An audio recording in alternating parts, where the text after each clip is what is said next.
Hey everyone, it's Kate, and today is the first of a 3 to 4 week series on making the Tabula Rasa Jacket from Fit for Art Patterns. If you want to sew along, there's plenty of time to do that.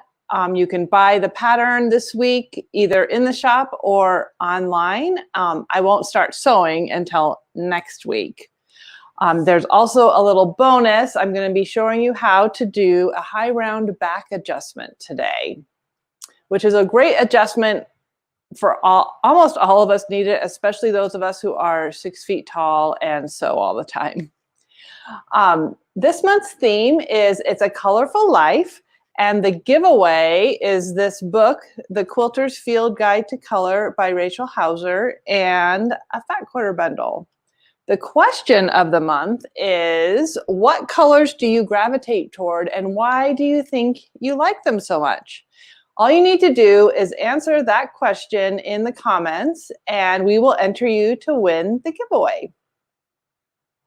Today's confident shout out goes to Lisa Buck, who made a Style Arc Brooklyn jacket out of our sunflower boiled wool. It turned out so cute. I love that fabric. I love Style Arc patterns. We don't carry them here, but they're an Australian company and they make great simple designs that fit really well. And the instructions are always quite sparse, but the patterns are great. So I encourage you to check them out. So in this series, making the Fit for Art Tabula Rasa Jacket, I'm going to be showing you how to determine your size, read your muslin, do a high round back adjustment, how to sew darts, how to set in sleeves, how to hem, and there'll be tons more tips and tricks as we go along. This pattern is a great pattern because it's designed to be made with different fabrics, whether you're using different fabrics in each jacket or just different fabrics between jackets. You can use loose fitting fabrics like this lyocell, and we have all these great colors. I love this fabric so much. It has kind of a twill weave and it's not hard to sew with, but it's nice and drapey.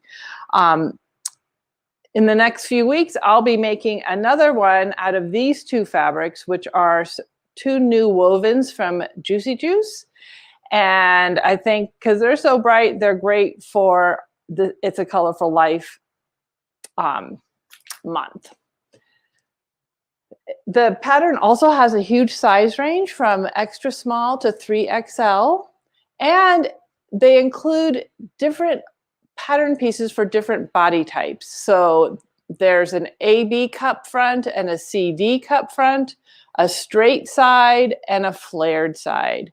And you can pick which ones work best for you. Also, all the sizes are included in the pattern tissue, so you can easily grade between sizes if you need to do that as well. And furthermore, Ray Cumby and Carrie Emerson, who own Fit for Art Patterns, have a ton of resources on their website, and they have a great YouTube channel.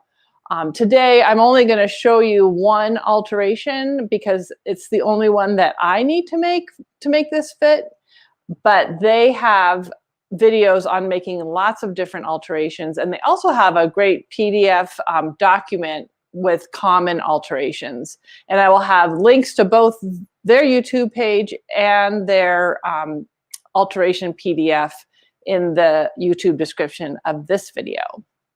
So to determine your size, Ray and Carrie suggest that you take 4 measurements.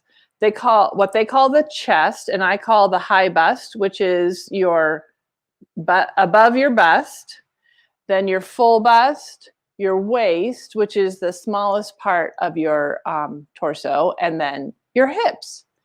And if your bust is more than 2.5 inches bigger than your chest, they suggest using a CD front for your jacket. And if it's smaller than 2.5 inches, they suggest using an AB front.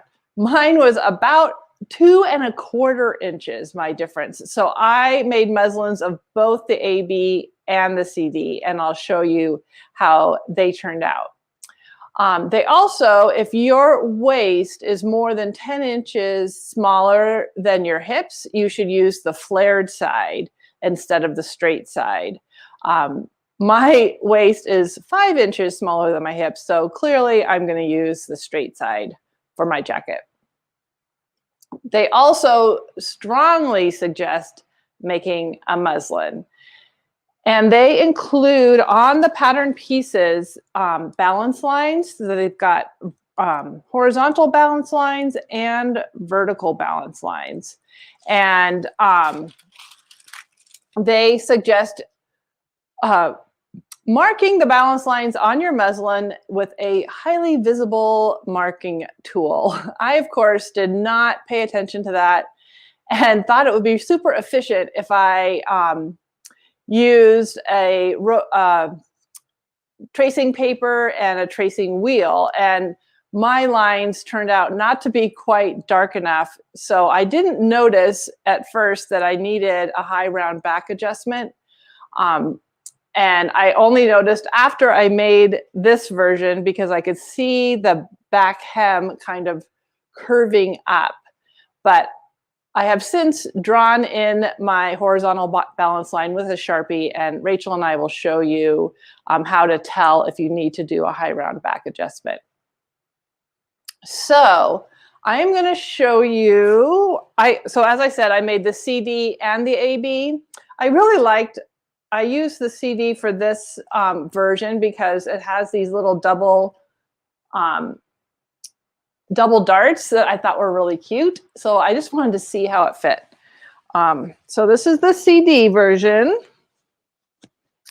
And I think because I'm kind of on the cusp, it works that both the AB and the CD really look fine on me. So this is the CD. It is a little bit big, but when you make a muslin, you should check to see if the shoulders are lined up right on your shoulders. Make sure that it closes in the front. Make sure that the darts are hitting at your bust. And make sure that it fits well in the back, that you can move. So this ticked all the boxes. And I'm going to now put on my AB front, which fits a little bit better because it really is probably the size I should make. But I just really do love those double darts. So here's the AB front. And once again, the darts are hitting at my bust. It does close in the front. And I'm going to turn around and you can see my my upper back balance line, and hopefully you can tell that it's kind of curving.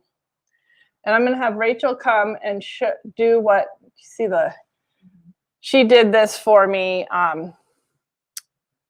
the other day, and she just took a ruler and connected the outside lines of the high back balance line, and you can see that in the center it goes up about 5/8 of an inch. And that is how you tell that you need a high round back adjustment. And that is why you mark your muslin with a very highly visible marker and not tracing paper and a tracing wheel. It was very faint and I really couldn't tell that it was curving.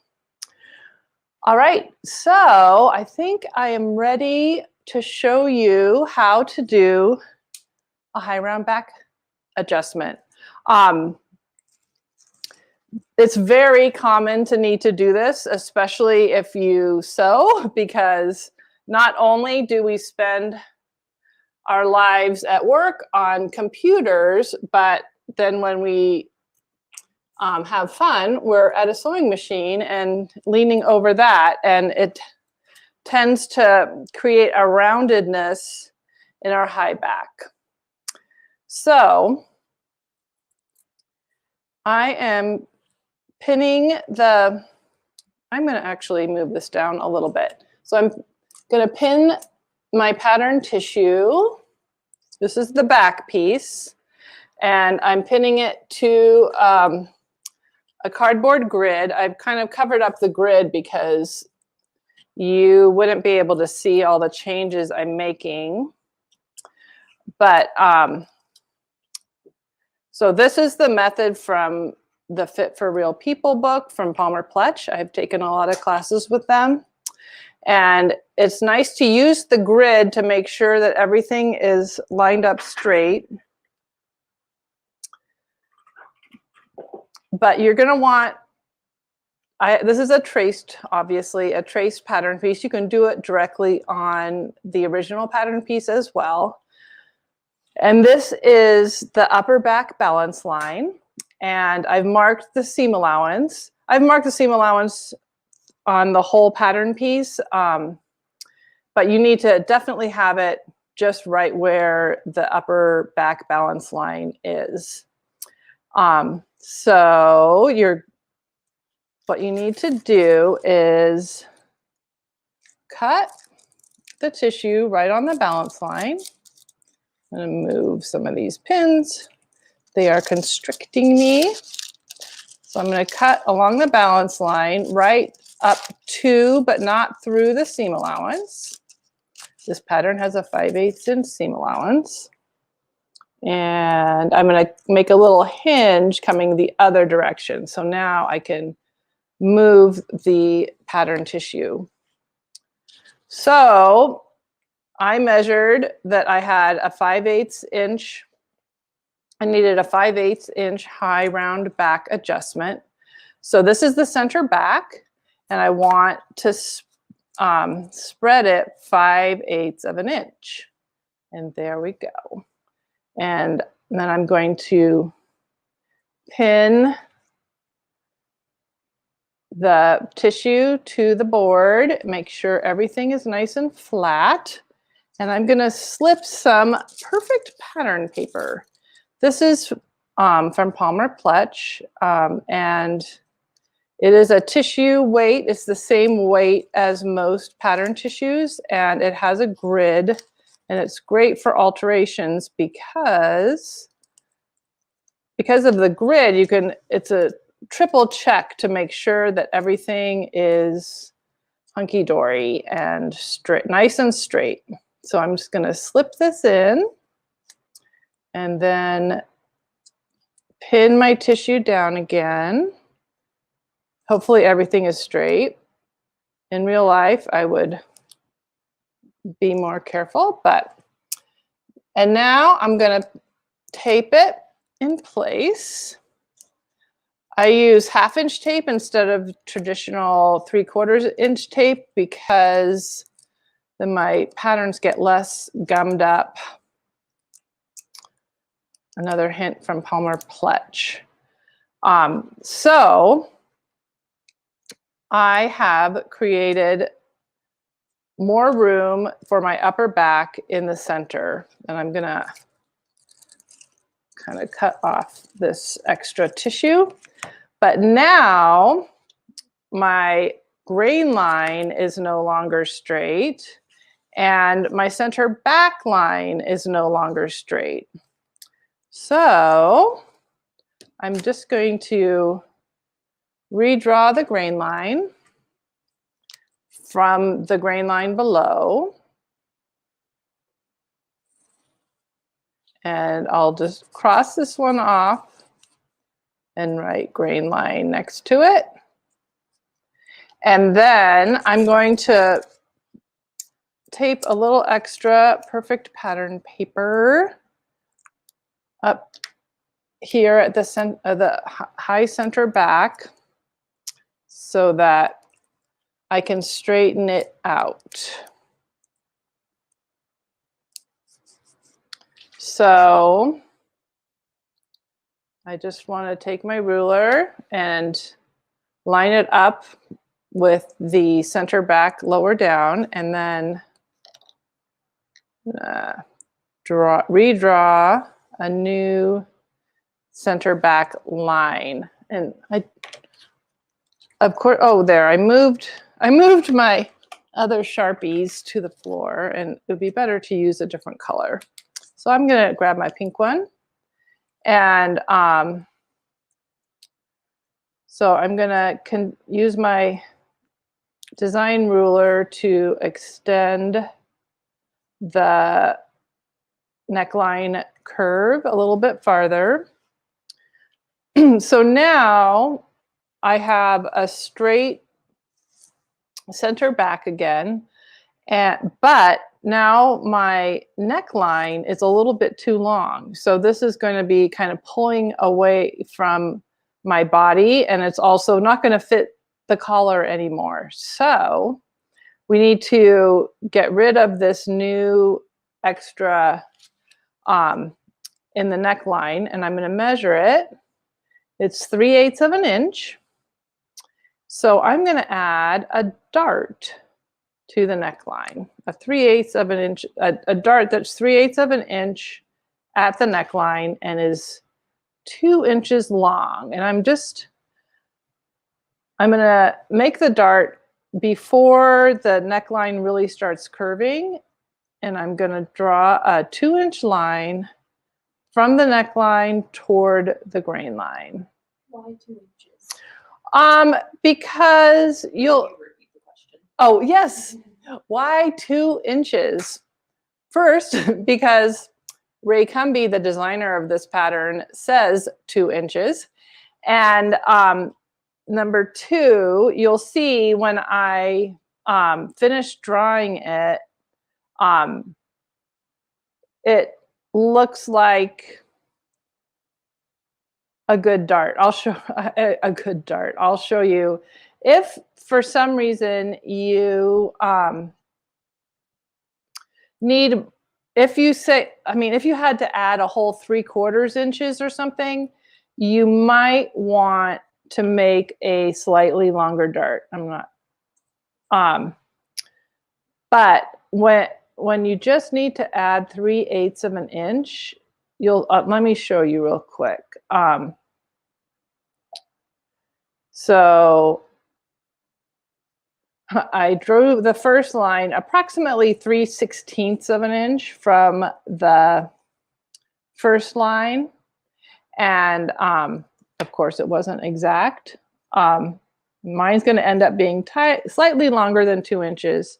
And then I was able to use my ruler to draw the second line 3/8 of an inch from that. So now I have this dart. And yeah, because it's such a small dart, it doesn't need to be super long. And you really just want to create room for a small high round bump. You know, the bigger the bump, the longer the dart. And this is not a big bump. So I'm going to trim off my extra pattern paper, and I will show you. So when you fold out this dart, and you have this extra tissue in here, you just create a really small rounded area in your upper back that accommodates all the sewing that you do and all the leaning over you do, taking care of children and talking to your friends if you're 6 feet tall. So that is how you do a high round back. I do it with a lot of different patterns. It's a really handy alterations to have. And if you make a muslin and draw a good horizontal balance line on your upper back, you can really tell if you need one or not. So I'm going to stand up.